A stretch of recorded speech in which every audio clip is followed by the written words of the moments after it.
यानी हिंदी के एक नए एपिसोड में आपका स्वागत है। इस वीडियो में हम पहले बात करने वाले हैं एक ऐसी रिपोर्ट के बारे में जो हमारे पड़ोसियों की पोल खोलने के लिए जरूरी है। ऑपरेशन सिंदूर के बाद इतना तो हमें पता है कि S-400 एयर डिफेंस सिस्टम ने तांडव मचाया था और मल्टीपल पाकिस्तानी एयरक्राफ्ट को मार गिराया था। लेकिन हाल ही में कुछ ऐसी रिपोर्ट सामने आई हैं जो कि इस तरफ इशारा कर रही है कि कैसे S-400 एयर डिफेंस सिस्टम ने पाकिस्तान के JF-17 थंडर को उड़ान भरते ही एक फायर बॉल में बदल दिया और इसके लिए अब बाकायदा सबूतों के साथ बात हुई है। हाल ही में भारत के वेटरन डिफेंस जर्नलिस्ट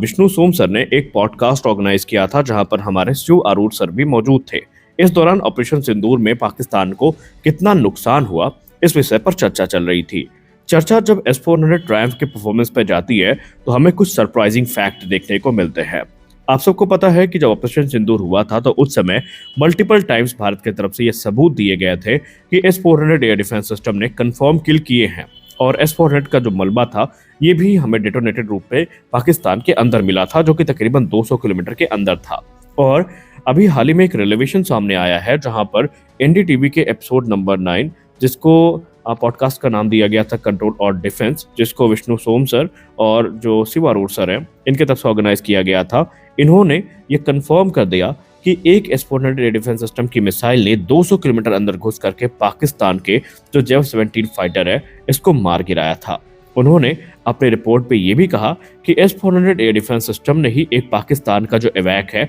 उसको भी हवा में ही उड़ाया था। कुल मिलाकर के अब धीरे धीरे यहाँ पर पाकिस्तान भी इन चीज़ों को एक्नॉलेज करना शुरू कर चुका है और हालांकि पाकिस्तानी बॉट्स जो पाकिस्तान के अंदर है उनकी तो इतनी औकात नहीं है कि वो इसको एक्सेप्ट करेंगे। लेकिन आपने देखा होगा जो पाकिस्तान से बाहर हैं वो लगातार अपनी सेना की कैपेबिलिटी पर सवाल उठा रहे हैं और सेना से प्रूफ मांग रहे हैं कि भारत तो एक के बाद एक प्रूफ देता जा रहा है कि उन्होंने तुम्हारे मल्टीपल बेसेस को उड़ा दिया, मल्टीपल एयरक्राफ्ट को उड़ा दिया, तुम एक भी प्रूफ क्यों नहीं दे पा रहे हो कि तुमने भारत का राफेल मार गिराया। खैर वो तो बात की बात है। दरअसल S-400 एयर डिफेंस सिस्टम की बात करें तो इसको लेकर ये बताया जा रहा है कि तकरीबन 200 किलोमीटर का ये जो किल है ये सिर्फ एक नंबर नहीं है बल्कि पाकिस्तान की एक ऐसी फजीहत है जिससे पाकिस्तान अभी तक उभर नहीं पाया है। और ये जो मिसाइल जिसने ये काम किया है ये कोई लकी शॉट नहीं था बल्कि S-400 की 40 N6E मिसाइल जिसको S-400 के ग्रेवस्टोन रेडार से गाइड किया गया था, इसने एक JF-17 थंडर पे लॉक किया जो कि स्क्रैम्बल हो रहा था बोलारी एयरबेस से और इससे पहले कि वो अपने आफ्टर बर्नर्स को बंद भी कर पाता इस मिसाइल ने अपना काम कर दिया और उसको एक फायर बॉल में कन्वर्ट कर दिया। और इसके बाद से डर का माहौल ये है कि पाकिस्तान का जो लाहौर और आदमपुर बेस है इस पर लगातार भारत की जो नज़र है वो बनी हुई है और एक्सपर्ट्स ये मानते हैं कि अगर कोई और विषम परिस्थिति आती है तो फिर इसको पाकिस्तान की तरफ से नो फ्लाई जोन ही घोषित करना पड़ेगा क्योंकि यहाँ से अगर कोई भी एयरक्राफ्ट टेक ऑफ करता है तो वो सीधा भारत के जो एडवांस रेडार हैं इनकी नज़र पर होने वाला है। और कुल मिलाकर के ये जो एपिसोड है ये इतना वायरल हुआ है कि इस पे जो फॉरेन एनालिस्ट हैं उन्होंने भी चर्चा शुरू कर दी है और उन्होंने भी पाकिस्तान से ये सवाल पूछे हैं कि आखिरकार इसकी रियलिटी क्या है। दरअसल भारत का ये जो S-400 एयर डिफेंस सिस्टम है ये अकेले नहीं काम कर रहा था बल्कि हमारे जो फाल्कन एवैक्स हैं इसके अलावा जो दूसरे रेडार सिस्टम है वो मल्टीपल टाइम्स जो मूवमेंट है उसको ट्रैक कर रहे थे और उन्हीं ट्रैक मूवमेंट के आधार पर ये जो अटैक है वो किया गया है। अब 40 N6 मिसाइल की बात करें तो ये मैक्स 6 कैपेबल मिसाइल है जिसकी मैक्सिमम रेंज 400 किलोमीटर की है और इससे पहले कि पाकिस्तान के जो निकटवर्ती एयरबेस है यहाँ से कोई भी फाइटर जेट उड़े ये उसको खाक में मिलाने की क्षमता रखते हैं। और अब आप सोच लीजिए हमारे पास तो आने वाले भविष्य में इरैड सिस्टम आने वाले हैं जो कि पाकिस्तान के लिए साक्षात काल का दूसरा रूप हो जाएंगे। अब बात कर लेते हैं रूस के बारे में। हाल ही में रशियन राष्ट्रपति व्लादिमीर पुतिन का भारत दौरा हुआ। उनके इस दौरे के दौरान हमें बहुत सारी चीज सुनने को मिली और हाल ही में साइड लाइन्स में रशियन रोसबोरोन एक्सपोर्ट के अधिकारी ने इंडियन मीडिया से कुछ महत्वपूर्ण बात करी है। दरअसल भारत के मीडिया ने भी पहली बार शायद कुछ अच्छा काम किया है कि मुद्दे की बात पूछी है। भारत के एक सीनियर डिफेंस जर्नलिस्ट ने जब उनसे ये पूछा कि Su-57 फेलन और जो प्रोडक्ट 177S इंजन है इसको लेकर रूस का क्या मानना है, तो रोसबोरोन एक्सपोर्ट के अधिकारी ने स्पष्ट शब्दों में ये कहा कि हम भारत को सिर्फ हथियार बेचने नहीं आए हैं बल्कि हम भारत के साथ एक पार्टनरशिप को फॉर्म करना चाहते हैं। हम ये चाहते हैं कि जिस भी हथियार जिस भी प्लेटफॉर्म को लेकर भारत से बातचीत हो उसका निर्माण भी भारत में किया जाए, भारत की भूमिका भी उसमें महत्वपूर्ण हो और TOT भी उसका हिस्सा होगी। और इसी पर बात करते हुए उन्होंने प्रोडक्ट 177S इंजन को लेकर बात कह दी। उन्होंने कहा कि हमारा प्राइमरी फोकस SU-57 फैलन तो है, लेकिन हमारा प्राइमरी फोकस इस समय SU-57 के साथ साथ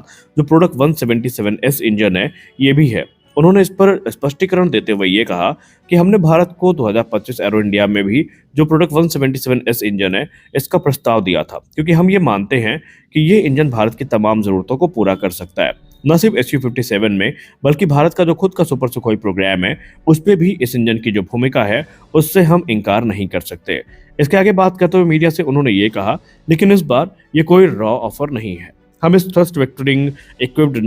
जो इंजन है इसको सीरियल प्रोडक्शन में लाना चाहते हैं और हम ये चाहते हैं कि ये काम भारत की जो कोरापुट डिवीजन है उड़ीसा में उसमें किया जाए। दरअसल IDRW से बात करते हुए रोसबोरन एक्सपोर्ट के अधिकारी ने यह कंफर्म कर दिया कि यहाँ पर TOT पैकेज तो भारत को मिलेगा ही मिलेगा, बल्कि इसके साथ ही साथ जो AL-31FP में भारत ने एक्सपर्टीज और जो इंफ्रास्ट्रक्चर विकसित किया है वो इस प्रोग्राम के लिए एक वरदान साबित हो सकता है। उन्होंने कहा कि ऑलरेडी AL-31FP का जो ऑर्डर है वो सुखोई 30 MKI की फ्लीट के लिए दिया गया है और कोरापुट डिवीजन में इनका जो निर्माण है वो रॉ मटेरियल स्टेज से लेकर के फ्लाइट रेडी इंजन तक होता है, यानी कि हमारे पास जो भी जरूरी इंफ्रास्ट्रक्चर चाहिए वो ऑलमोस्ट सभी यहाँ पर उपलब्ध हैं, क्योंकि सेम मॉडल जो AL-31FP वाला है वही प्रोडक्ट 177S पर लागू होता है। इसमें फुल मैन्युफैक्चरिंग ड्राइंग हो गई, मेटलर्जी स्पेसिफिकेशन हो गई, सिंगल क्रिस्टल ब्लेड कास्टिंग हो गई, प्लाज्मा कोटिंग हो गई, टेस्ट बेड प्रोटोकॉल्स हो गए और सारी चीज़ें जो होनी चाहिए ये भारत में उपलब्ध है और इसीलिए हम ये चाहते हैं कि इनका जो लोकल प्रोडक्शन है वो भारत में किया जाए। इनफैक्ट उन्होंने यहाँ तक कह दिया कि जैसे आप सबने देखा कि इस समय जो AL-31FP इंजन है इसमें जो इंडिजिनस कंटेंट है वो 62% तक पहुंच गया है और यही सेम चीज़ आप प्रोडक्ट 177S के साथ देखेंगे कि इनिशियली 44% से या 54% से जो इंडिजिनस कंटेंट की शुरुआत है वो होने वाली है, लेकिन आगे चल के धीरे धीरे जैसे कार्य बढ़ता जाएगा जो इंडिजिनस पर्सन का यहाँ पर परसेंटेज है ये भी बढ़ता जाएगा।